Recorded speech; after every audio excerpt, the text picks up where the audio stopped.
Então, hoje eu vou falar sobre relacionamentos difíceis com o narcisista, parte 2. Bom, depois de ter falado como que é a atuação do transtorno de personalidade narcisista em relacionamentos amorosos, afetivos, familiares, como ele é de uma forma geral, hoje eu vou falar sobre como que ele faz dentro de um ambiente de trabalho. Dentro do ambiente de trabalho, ele aparece com menos, apesar de ser um transtorno que está no grupo B, que são transtornos de personalidades que são intensos, dentro do trabalho ele é menos emotivo. Por quê? Porque dentro da estratégia de um trabalho, ele atua mais como um jogo de poder. Então ali ele vai atuar só no ganha-ganha. Bem isso. Então como que é que funciona?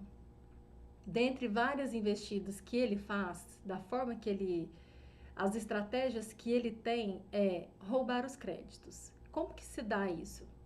Primeiro ponto, para roubar os créditos precisa haver mais pessoas. E aí a ideia que era do outro passa a ser dele. Entende? Ele roubou a ideia de outra pessoa, então ele leva os créditos para ele.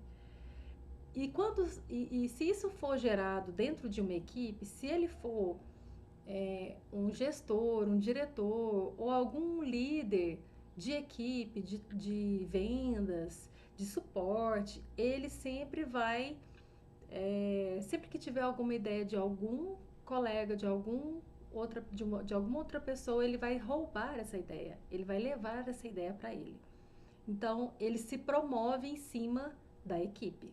Esse é o ponto 1. O ponto 2 é culpar os outros pelos erros. Como que se dá isso? Ele nunca vai assumir nenhum tipo de erro. Isso é de praxe para esse perfil. Por quê? Porque ele, com a sua grandiosidade, nunca erra. Então, ele automaticamente não assume os erros. E aí mora o perigo, porque sempre vai ter um responsável para qual ele vai designar esse erro, ele vai direcionar esse erro. Então, se for numa equipe e houver algum erro, algum dano, ele não vai assumir essa responsabilidade. Se ele assumir essa responsabilidade, pode esperar que as coisas vão ficar bem difíceis para essa pessoa que divide ali o ambiente de trabalho com ele. Então, ele não vai assumir responsabilidade. Então, ele sempre vai encontrar alguém para transferir a culpa. Ele não tem culpa. Só que, quando dá muito certo, o oposto, ele encontra um espelho. Por quê? Porque se deu muito certo e se a ideia não foi dele, ele vai roubar os créditos e ele logo encontra a própria face, o próprio espelho. Ali ele se encontra, ali dá certo. Ali é quando dá certo, tá? Terceiro, se o próximo, a próxima pessoa ou a relação que ele tiver ali dentro desse ambiente de trabalho tiver algum poder, ali ele vai estar. Então, desde puxar sacos do chefe, ignorar quem não traz poder, quem não vai trazer nenhum tipo de força, que não agrega. Ele não vai ficar perto de você, ele não vai ficar perto dessa pessoa, ele vai descartar essa pessoa. Essa pessoa é completamente irrelevante para ele. Por quê? Porque ela não tem nada para oferecer. Então, na cabeça dele, se ela não tem nada para oferecer para ele, logo ele descarta. Ela não tem poder, ela não, para mim, é vazio. Ele não tem interesse, tá? Por quê? Porque ele sempre está atrás do status, então ele sempre tem essa mania de grandiosidade. Então ele quer ficar perto de gente que tem poder, que tem dinheiro, que tem fama, que é popular. E se você não for essa pessoa, ele não vai ficar perto de você. E aí, vamos para o quarto ponto, que é desvaloriza o subordinado. ele descredibiliza essa pessoa que está ali com ele, né, dentro de uma equipe. Então ele começa desde minimizar esforços, critica mais do que reconhece, e ele vai sempre precisar de diminuir os outros para continuar sendo maior. Isso aí dentro de um ambiente de trabalho, ele vai atuar dessa maneira. Os chefes narcisistas, eles têm algumas ferramentas. Então, se ele está dentro de um macro gerenciamento, ele vai conseguir controlar tudo, ele quer controlar tudo. Talvez ele não tenha controlado tudo, mas ele sempre vai encontrar um jeito de controlar tudo, porque ele não confia na equipe, né? Ele é o líder, tem que passar por ele que dá as ordens, ele que manda, tem que partir dele. Então, a equipe gera uma insegurança para essa equipe, para essas pessoas que participam ali, que dividem esse trabalho com ele. Esse é o primeiro ponto para quem é um chefe narcisista. Lembrando, gente, que isso aqui são panoramas, são ferramentas, são formas de atuação que ele encontra. Pode ser para mais, pode ser para menos, mas dentro de um panorama geral, é o que eu tento trazer aqui, dentro de uma linguagem mais compreensível, e também trazer uma forma de que isso não fique tão técnico, ok? E aí, depois desse chefe atuar como dentro de um microgerenciamento, que é ele alcançar mais pessoas, controlar tudo, ele faz a humilhação velada, que é uma segunda opção. Ele vem com ironias, com críticas, disfarçadas de feedbacks. Ele não corrige para melhorar, ele corrige para se colocar acima dessa pessoa. Então, não existe uma crítica construtiva, se é assim que eu posso dizer. Existe uma crítica de humilhação, uma crítica onde você vai ser ali a pessoa mais inferiorizada, mais problemática, mais difícil, tá? Apesar dele ser essa pessoa, ele vai fazer você entrar nesse lugar e não ele. Ele vai trocar esse lugar com você, tá? E o terceiro é o favoritismo, que é o quê? Quando ele trata melhor quem valida ele. Então, ele acaba criando uma desigualdade na equipe. Se as pessoas que não tratam ele melhor, que não valida ele, logo ele começa a favorecer aquelas pessoas que estão puxando ele, puxando o saco dele. Então, quem elogia sobe, quem critica sofre. Quem elogia sobe e quem critica sofre. Esse é uma das artimanhas dele. Isso em relação a chefes, tá? Para colegas de trabalho, existe uma competição tóxica constante. Tudo vira disputa. Lembra que eu falei no começo? É uma estratégia que ele sai da emoção e vem para um jogo de poder. Então, dentro desse ambiente de trabalho com os colegas, ele vai disputar, ele vai... não vai existir crescimento junto, é só ele que cresce dentro da cabeça dele. Lembrando que isso é dentro da cabeça dele que ele vai articulando isso, né? Então, ele sempre vai ganhar sozinho. E a sabotagem, que é o quê? Omitir informação, dificuldade de assessorar o colega no trabalho, de dar um suporte, ele vai se omitir quase que 100%. Ele não precisa ser o melhor, ele só precisa de que você pareça pior, porque aí ele rouba a cena. Esse é o narcisista dentro de um ambiente de trabalho com os colegas de trabalho. E não é um ambiente que fica difícil, o ambiente fica manipulador, porque ele sempre está estrategicamente nesse lugar para roubar a cena, para criar um clima tenso, pesado entre as pessoas, e ele sempre fica nos bastidores, ele sempre fica ali articulando tudo. Esse é o perfil dentro desse ambiente de trabalho. E aí vem um outro ponto importantíssimo, que é o quê? O impacto que isso gera em você. O problema não fica só no ambiente. Ele começa a te afetar por dentro. Por quê? Você fica tão é um ambiente que vai se tornando tão hostil, tão tóxico, que você acaba levando isso para outros lugares, para sua casa, para o ambiente de trabalho, para o ambiente familiar. As pessoas começam a perceber que você não está bem, que você fica mais cansada, que você fica triste, que você não tem força, porque toda a sua energia está voltada para esse ambiente no qual você está sendo atingido, né? Lembrando que para quem trabalha fora, né? E mesmo hoje, né, com a tecnologia digital, de você ter o seu trabalho remoto, ainda assim existe esse contato, não tão quanto físico no presencial. Mas também há possibilidades de você trabalhar remotamente e ter esse colega dentro desse ambiente de trabalho, né? Se você faz chamadas de vídeo com seu chefe, com uma equipe, ele vai aparecer ali. Você vai conseguir identificar ele através de algumas dessas e outras que eu vou falar aqui, tá? Então, o ambiente de trabalho é onde você passa a maior parte do tempo, é onde você fica mais tempo, é onde você se dedica mais, é onde você fica, doa mais o seu tempo. Então, quando o problema vem do seu trabalho, você dificilmente você vai conseguir se deslocar dele. Você vai começar a trazer esses sintomas, essas emoções que você vai sendo podada no trabalho para as suas relações íntimas, né?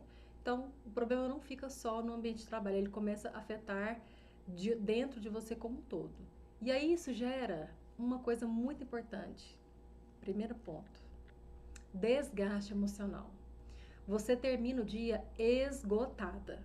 Esgotada. E aqui eu vou falar, vou me referir sempre às mulheres, então esgotada, cansada, afetada. Por quê? Porque desde o primeiro momento que eu me coloquei como especialista em cuidar de pessoas e trazer esse cuidado, a informação, que eu acho que é a parte mais importante de tudo isso, é levar a informação para essas pessoas. Eu acredito muito que o termo narcisista, ele acabou ganhando uma popularidade, uma extensão muito grande e muito extensa, e isso foi muito bom. Mas eu ainda assim vejo pessoas que não sabem identificar esse padrão de comportamento tão agressivo, tão tóxico, tão hostil, né, tão nocivo. Então, quando a gente fala de transtorno de personalidade narcisista, algumas pessoas ainda ficam no senso comum de achar que é isso ou aquilo, mas quando eu trago a versão relacionamento difícil, é realmente uma relação difícil que você tem com esse perfil, seja ele abusador, seja ele tóxico, seja ele com narcisista, seja ele com antissocial, né, que também é um dos transtornos de personalidade antissocial. Tem também a psicopatia e por aí vai.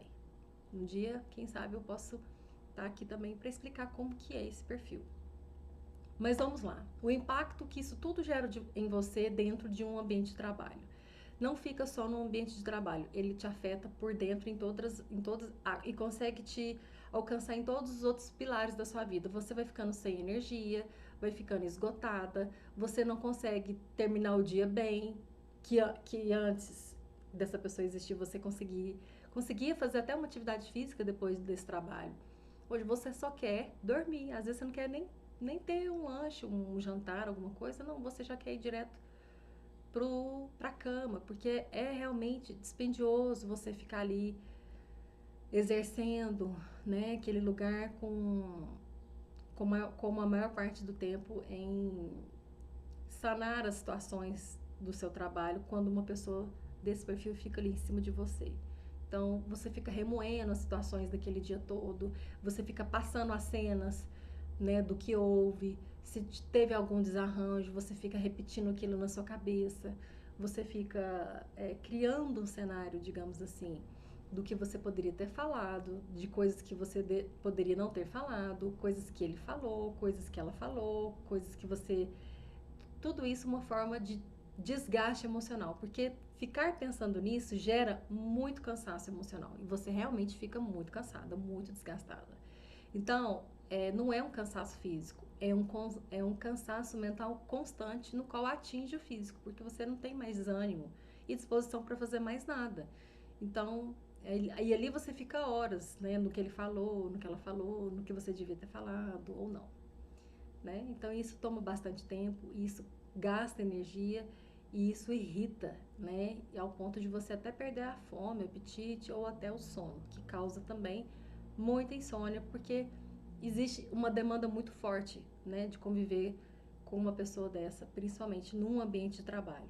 Então, depois desse primeiro ponto, que é o desgaste emocional, podemos enxergar uma desmotivação, que é perder o desempenho, você não consegue sentir vontade de se esforçar, você não tem força mais para se esforçar, e aí as suas energias estão se esvaindo, se indo embora.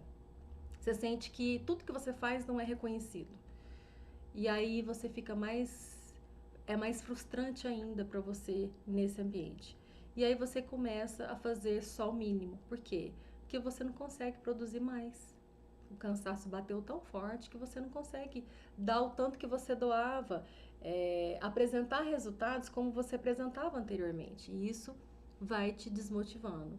Aquilo que você gostava de fazer, que você tinha empenho, que você tinha uma vontade, uma alegria, uma harmonia em executar, ele vai te deixando desanimada e até para cuidados pessoais. Isso também pode te desmotivar a se arrumar, se ter esse autocuidado, tá? E também, terceiro, a insegurança profissional.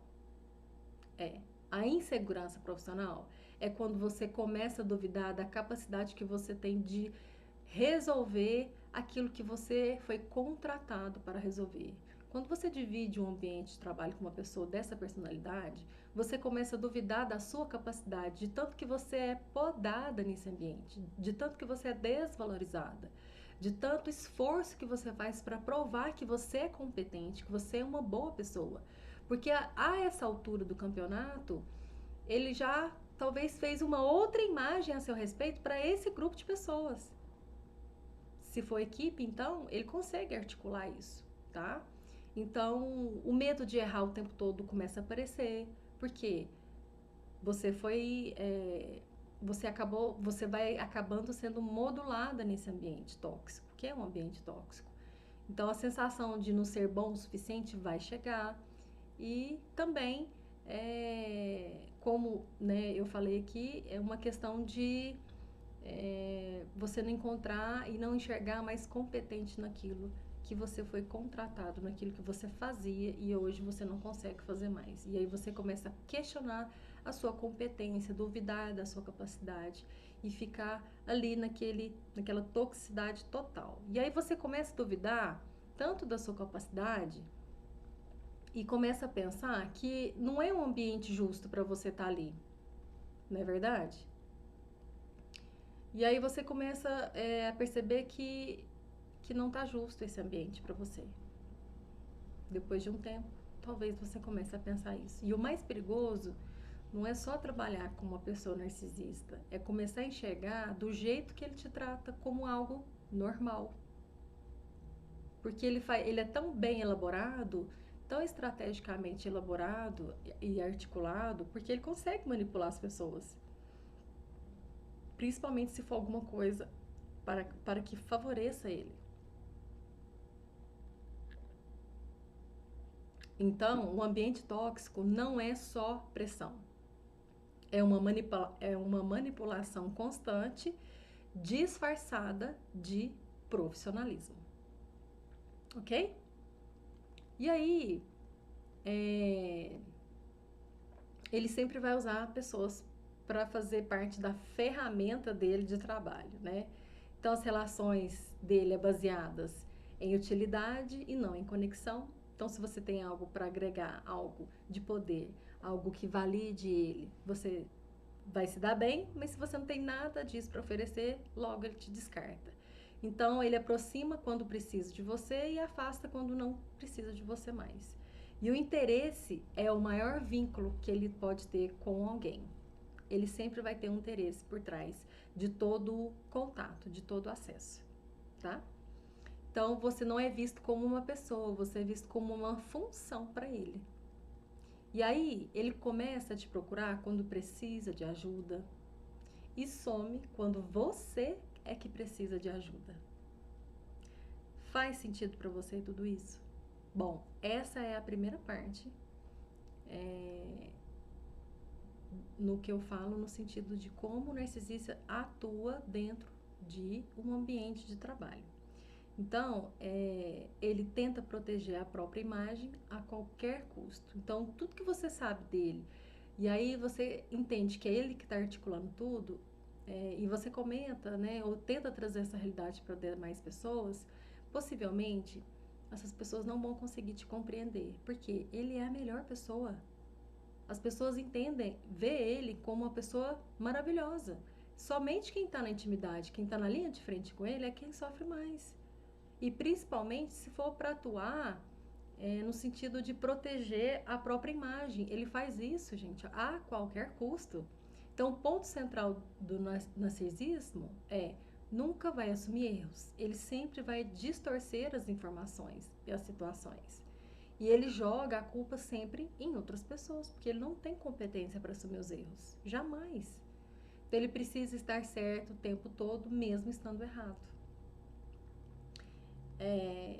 E a prioridade, na verdade, é a própria imagem.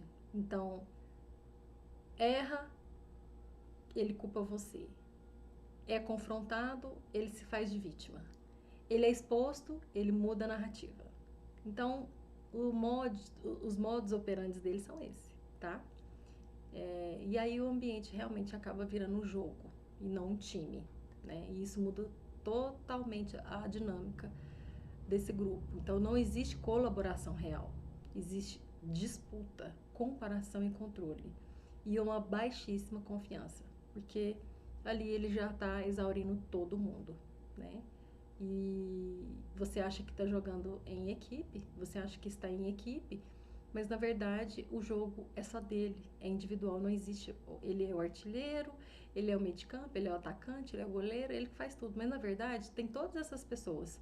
Só que ele se coloca no lugar de todas essas pessoas, ele toma o lugar dessas pessoas mentalmente. Por mais que tenha o goleiro, o meio de campo, o atacante, ele se vê nesses lugares. Então, se é equipe, ele que articulou tudo. Ele nunca vai dar o mérito pro coletivo, ele sempre vai levar o mérito sozinho. E aí você acha que é uma equipe, mas não. É nada mais, nada menos que o jogo individual que ele faz, que na prática são pessoas competindo o tempo todo, um clima ultra, mega tenso, e ninguém se sente seguro tendo essa relação ali com ele. E aí, assim, uma questão também séria, importante, que eu devo falar aqui. Quando alguém usa pessoas, ele protege a própria imagem para que isso aconteça. Porque a imagem dele sempre vai ser maior. A mania de grandeza, de grandiosidade dele sempre vai transpor. Então ele transforma tudo em jogo. Não existe relação saudável com o narcisista. Ele é completamente estratégicos. Todos eles. Bom, encerrando aqui essa primeira parte sobre o narcisista dentro de um ambiente de trabalho. E aí eu vou falar agora por que é tão difícil sair de uma convivência com uma pessoa dessa magnitude. Vamos lá. Tá preparada? Não é falta de força. É porque o vínculo que você teve com essa pessoa acabou se tornando muito complexo. Então, emocionalmente, o vínculo que você tem se tornou algo complexo. E aí, o que isso gera? Uma dependência emocional. Porque um dos motivos que faz você permanecer nesse relacionamento, e isso já me refiro de um modo geral, seja no trabalho, em relações afetivas, de amizade, seja numa relação de casamento, de namoro.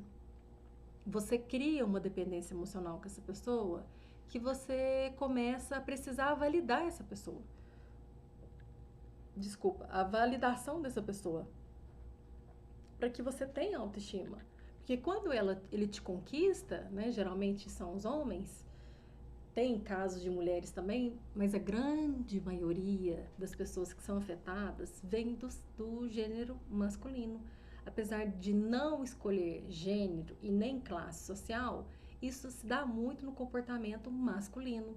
Então, você precisa dessa pessoa para ela validar você. A sua autoestima passa a depender da relação com essa pessoa. E aí você não está só com a pessoa, você começa a precisar dela para se sentir bem. Porque lá no começo, ele é maravilhoso. Ele tem duas máscaras.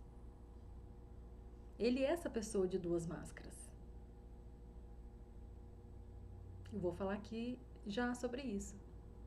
Ele é essa pessoa de duas máscaras. Veja bem, ele não é uma pessoa de duas personalidades. Ele tem uma personalidade, que é o transtorno de personalidade narcisista. Ele é essa pessoa. Mas dentro da estratégia dele, ele atua ele se apresenta de duas formas, tá? Então, isso tem que ficar muito claro, né? Porque ele não é uma pessoa de duas personalidades, tá? E aí, depois dessa dependência emocional que acaba gerando, né, na relação com o narcisista, você fica presa na esperança de que ele vai mudar, ou ela vai mudar.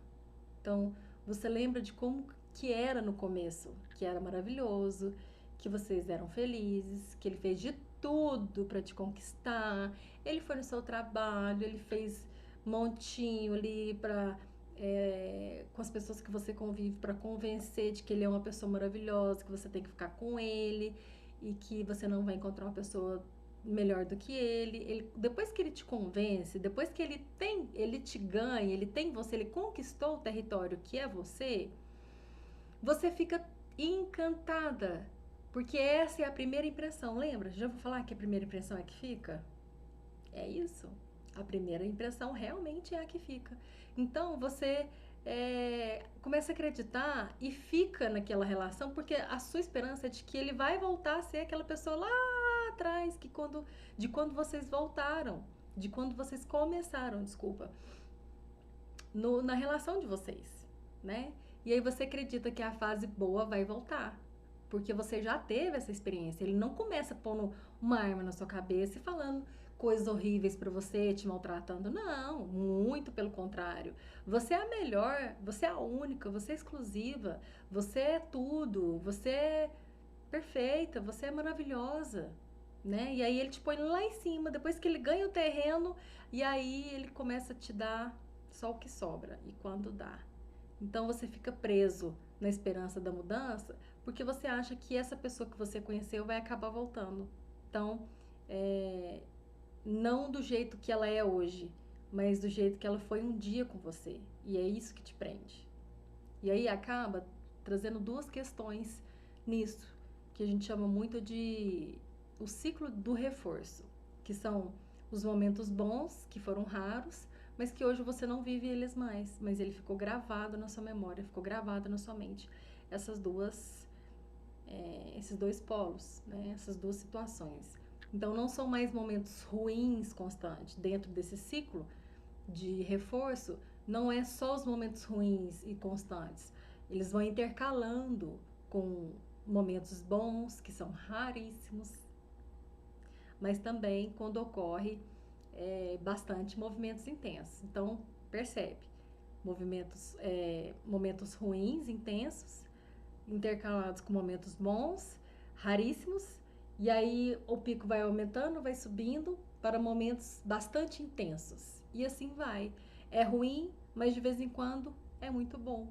E é isso que confunde tudo dentro de você. E aí é onde a gente se perde e acha que nós somos erradas. Porque ele muda totalmente o jogo e aí você fica sendo a vilã da história. Ele só falou aquilo, ele só te tratou daquela forma porque você fez isso, porque você falou aquilo, porque você é assim. E aí acaba gerando uma crise de identidade dentro de você. Algo que você saberia dizer quem é você. E aí, com o tempo, você acaba perdendo a sua própria identidade. né? E aí gera uma intermitência emocional, que é o quê? É o que vicia mais do que a constância, que é esse ciclo. Fica muito ruim, depois fica bom, muito assim, raro disso ficar bom, mas fica muito intenso, depois fica muito ruim, depois... Então, assim, pode ser que você esteja numa situação muito ruim, mas que se ele entrar pro banheiro e a situação tiver acontecido muito ruim entre vocês, ele vai sair desse banheiro como se nada tivesse acontecido, porque alguma coisa ele quer de você. Ou que você faça uma janta, que você compre alguma coisa para ele na internet, que você saia para buscar um chocolate, um refrigerante, ou uma cerveja, uma bebida. Então, sempre tem algo por trás do que ele quer. Nunca vai ser genuíno, nunca vai ser de coração. Ele sempre tem dificuldade com a empatia, não se esqueça disso, tá? Então, o que te faz permanecer nessa relação, o que dificulta você tomar atitudes, é esse ciclo que ele estrategicamente vai fazendo com você. E aí você fica exausta. Você não sabe mais onde você está nessa relação.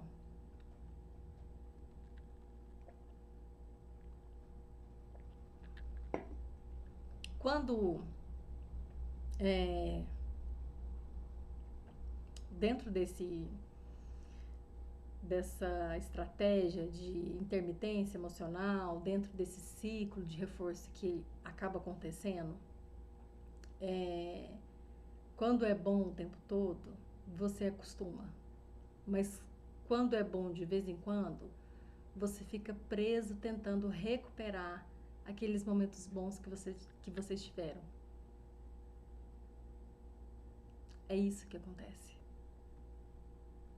E aí, volto a dizer, um belo jogo. Um belo jogo.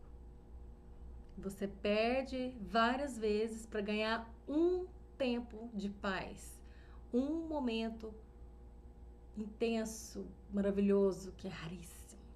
E aí você continua tentando, na expectativa de que esse momento muito bom vai chegar a qualquer momento. E ele não chega. Chega só quando ele quer, porque ele tem algum interesse por trás. E aí isso gera em você o quê? Acho que você já pode, talvez adivinhar. Uma baixa autoestima. Que é tudo uma consequência dessa relação. Você começa a se sentir insuficiente. Acha que não merece algo melhor. Porque você está sendo construída dessa maneira. E ele acaba te convencendo isso. E depois de um tempo, você acha que está. Depois de um tempo, você nem desconfia que está numa relação ruim. Você acha que é o melhor que consegue ter. Porque a culpa vai ser sua. Ele sempre vai girar. Lembra da responsabilidade? Que ele nunca assume? Ele sempre vai pôr essa responsabilidade na mão de outra pessoa. Então, se você, vamos supor, vai fazer uma terapia com essa pessoa, de casal, por exemplo, um casal, né, que ele seja esse perfil, né, de personalidade narcisista. Ele não vai chegando assumindo que é assim ou assado. Ele vai falar que a relação está assim por causa de você. Vocês só brigam porque você desrespeita, porque você não faz o que ele quer, porque você faz o que quer. Porque você é isso, porque você é aquilo. E é por isso que, conforme o tempo vai passando, você acha que é o melhor que consegue ter. Que ele te convence que você é a culpada de estar numa relação dessa forma com ele. Então, você começa a depender dele emocionalmente, acredita que ele vai melhorar.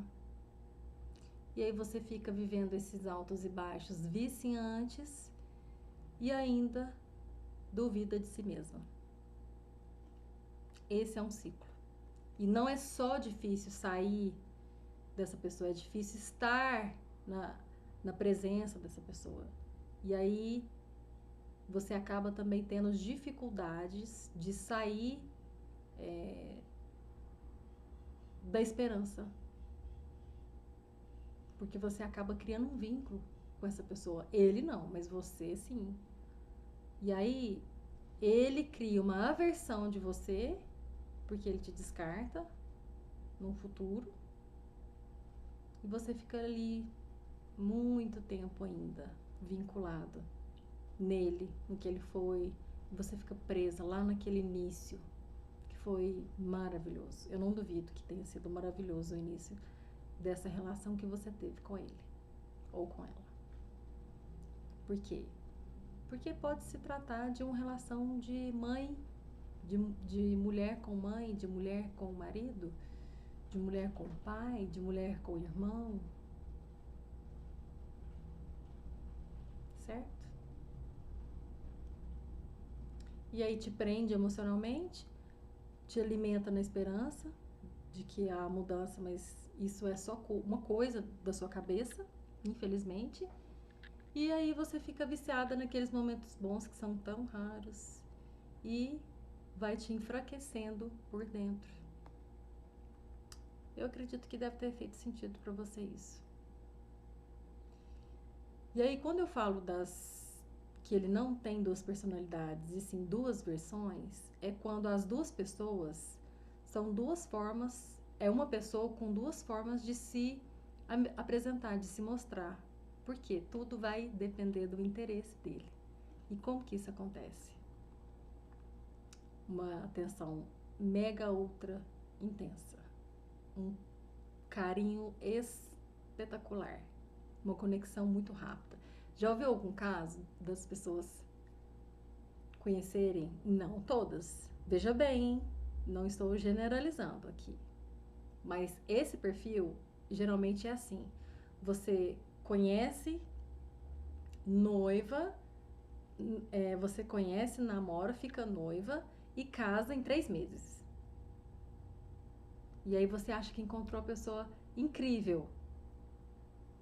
Porque ele convence que você é o que faltava para a vida dele.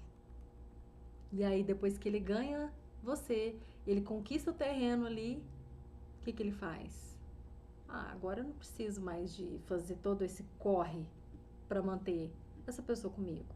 Obviamente, agora eu vou começar a ser quem eu sou, porque isso para ele dura muito tempo, ele ficar nesse mecanismo de conquista, de preparar o terreno para ele começar a dominar. E aí depois que tá tudo dominado, ele começa as críticas, as migalhas, a frieza, a indiferença. E aí começa a aparecer a real versão dele, que é a que você começa a conhecer. Não é uma versão que você reconhece, é uma versão que ele traz. É uma nova versão. Essa você não conhece ainda. Pode ser que ele solte em alguns momentos aí na conquista, no jogo de conquista dele, pode ser que ele solte isso de vez em quando, e é importantíssimo estar atenta nessa relação, porque se ele começa a fazer alguma coisa aqui e ali que traz um pouco desse perfil, dessas estratégias dele, ali você pode acender o seu farol e ficar bem atenta, né? Uma dica que eu sempre dou para os meus pacientes, quando possivelmente está se envolvendo com uma pessoa desse perfil, observa como ele trata as pessoas da intimidade dele. Porque geralmente a pessoa narcisista na intimidade, ele não consegue, ele consegue te tratar essa outra pessoa muito bem na sua frente, por um tempo. Depois ele começa a ser quem ele realmente é.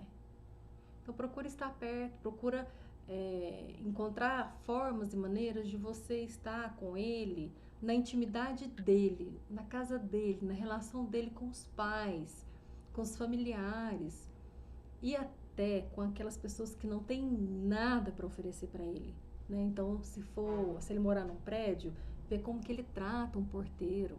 Se você sai com ele para jantar, um sanduíche, alguma coisa, ver como que ele trata esse garçom, sabe? São coisas que não é para você ficar em sistema de alerta, mas é para você começar a observar. Se você vê alguma coisa que assim, que não é do seu costume ver numa relação, fica atenta. Porque esse começo é uma versão encantadora que ele aparece. Depois é que aparece a crítica, a fria, a cruel que ele tem, que essa é a maior parte.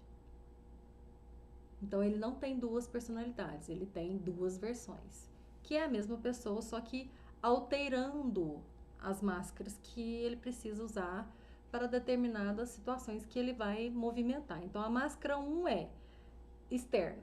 Essa parte da máscara 1, que é externa, é a parte charmosa, sedutora, encantadora, perfeita, atenciosa. É a versão que te faz ficar. Lembra? Você fica presa lá no começo daquela relação, de quando tudo aconteceu, de como tudo, né, como tudo criou, iniciou toda essa história entre vocês. Essa é a parte externa. A parte interna começa a ser as críticas, as migalhas, a manipulação, a frieza, a indiferença, a distância. E essa versão é a que te confunde. É a que te confunde.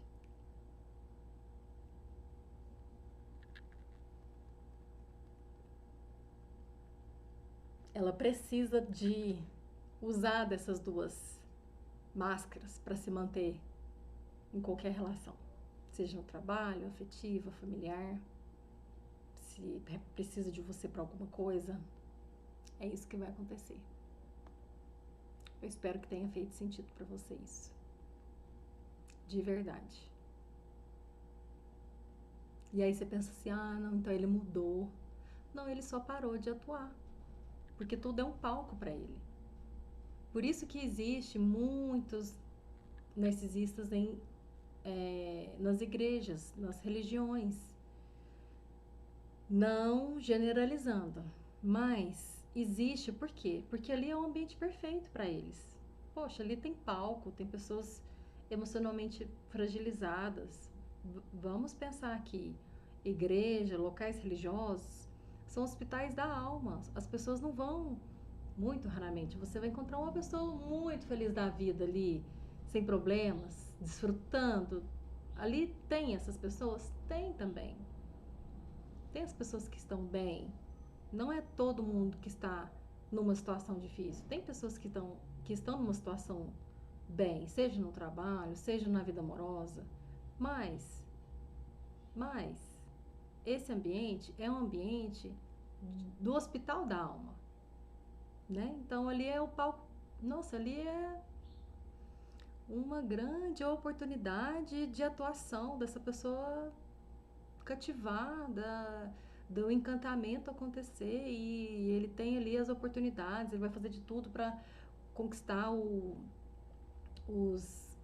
as pessoas principais ali que organiza, que põe no púlpito, no palco, no centro das palestras, das apresentações, do sermão, e ele vai ganhando esse espaço, a confiança, até ele estar nesse lugar.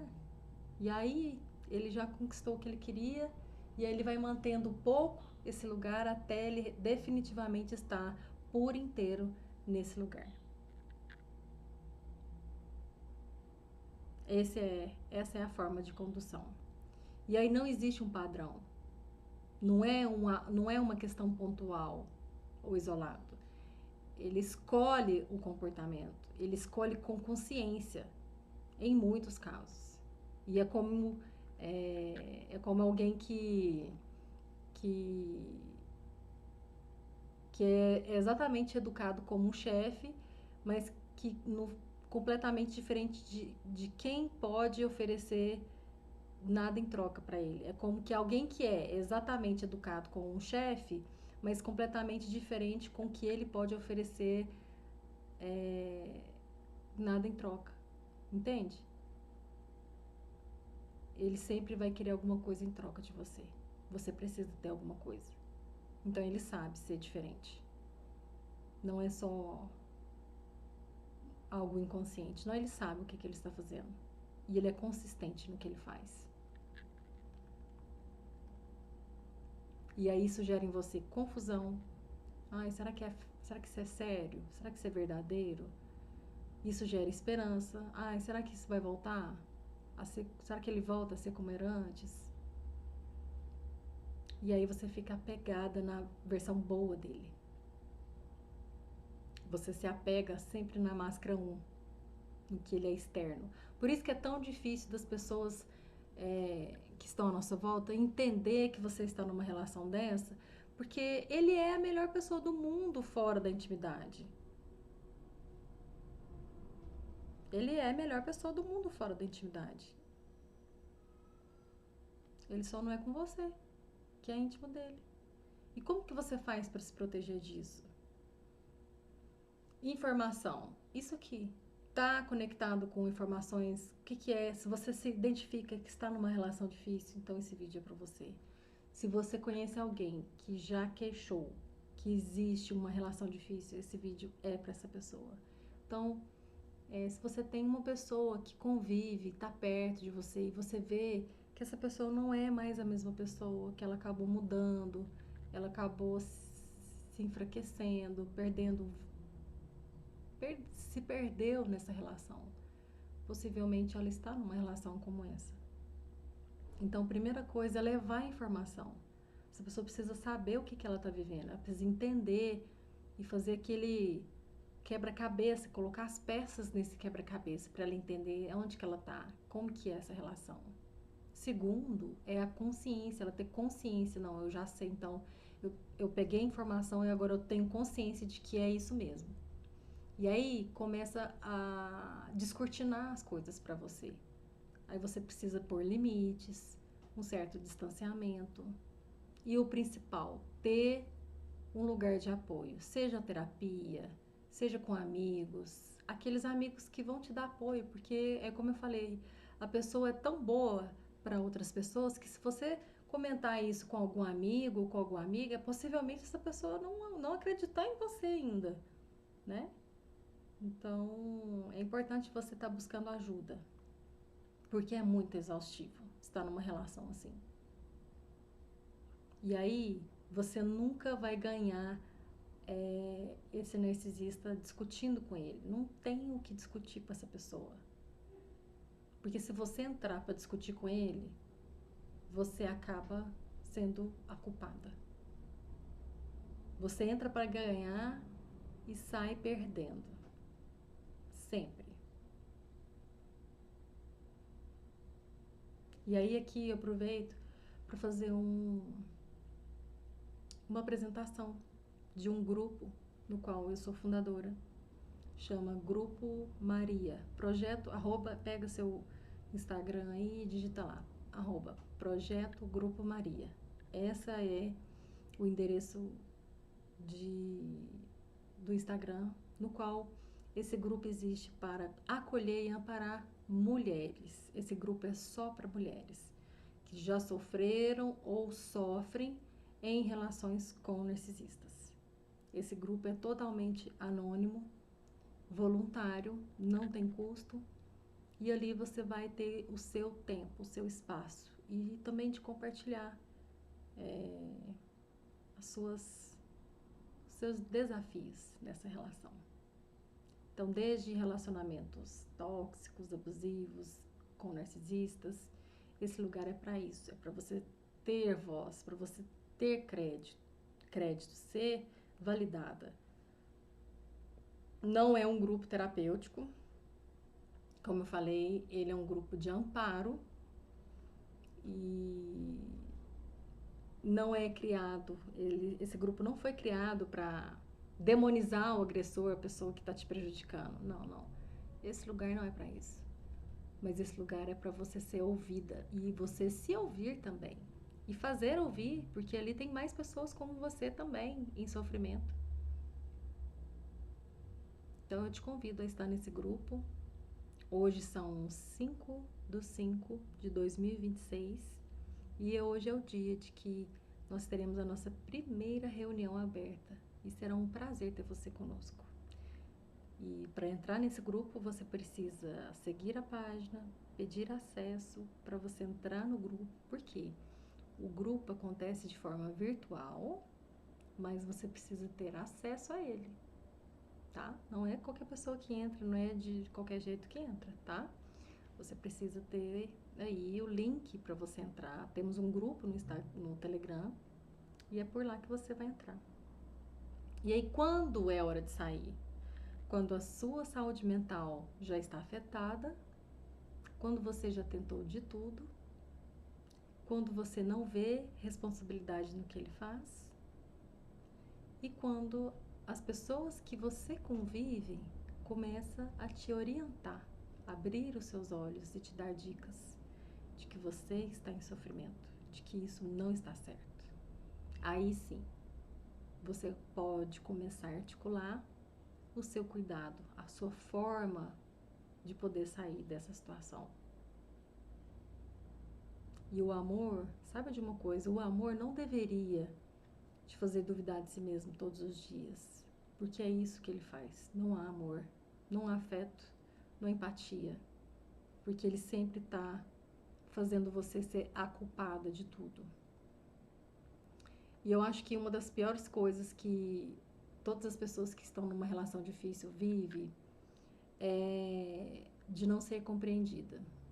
Porque além de lidar com toda essa relação difícil, você ainda precisa lidar com o julgamento de quem não entende. Lembra lá da máscara 1, da máscara externa, daquilo que ele se apresenta? As pessoas raramente vão acreditar em você porque ele é muito bom do portão para fora. Mas da intimidade, você já não pode dizer o mesmo, não é mesmo? Então a relação é confusa, é invisível para quem está do lado de fora. Elas não vão concordar com você, porque para ela tá tudo normal. Ele é incrível socialmente.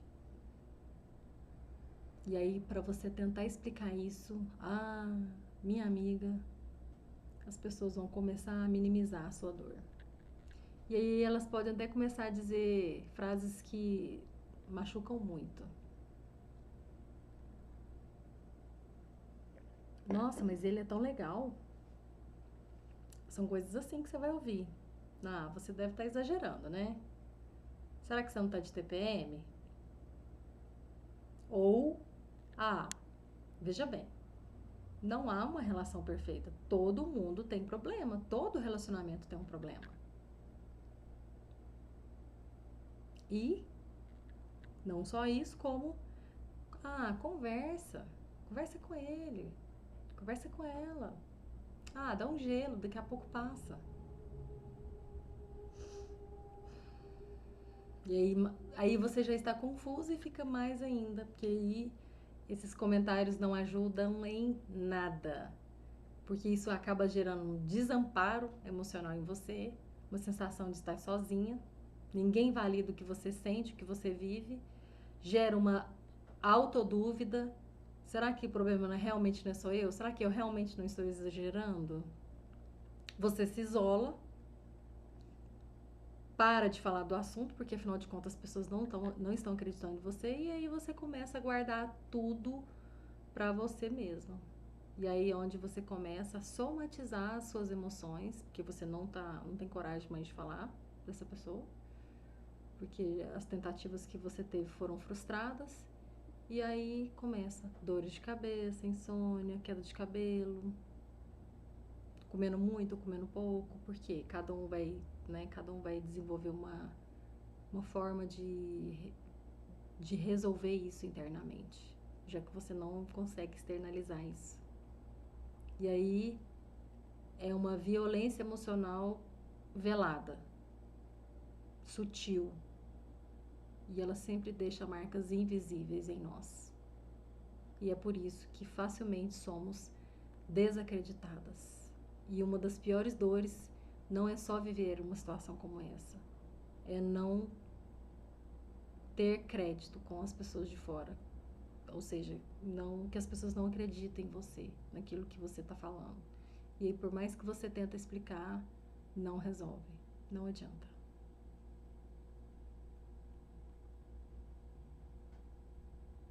E aí eu quero saber, você que já tentou ficar explicando para outras pessoas como que é essa relação, e aí acabou saindo dessa conversa se sentindo mais culpada ainda, isso aí é um problema.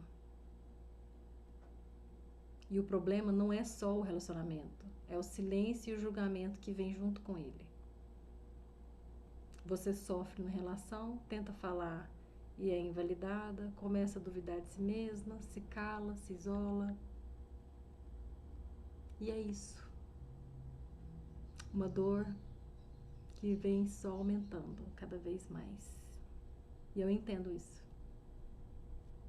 E se você quiser saber mais, segue aqui este canal, clique em curtir, comenta o que você achou desse assunto. Se é alguém que você conhece que vive essa realidade, manda para essa pessoa, mostra para ela que você já entendeu, que você sabe o que é isso. Se você já teve essa experiência, se você já viveu isso, bom, você sabe muita coisa então do que eu falei aqui, né? Com certeza. Eu espero que vocês estejam bem. E é isso, vou ficando por aqui. Gostei muito de estar aqui falando sobre isso. Logo volto com mais temas com relacionamentos difíceis. Aqui eu finalizo Relacionamentos Difíceis, parte 2. Muito obrigada por estar aqui comigo até agora. Te vejo logo mais. Tchauzinho!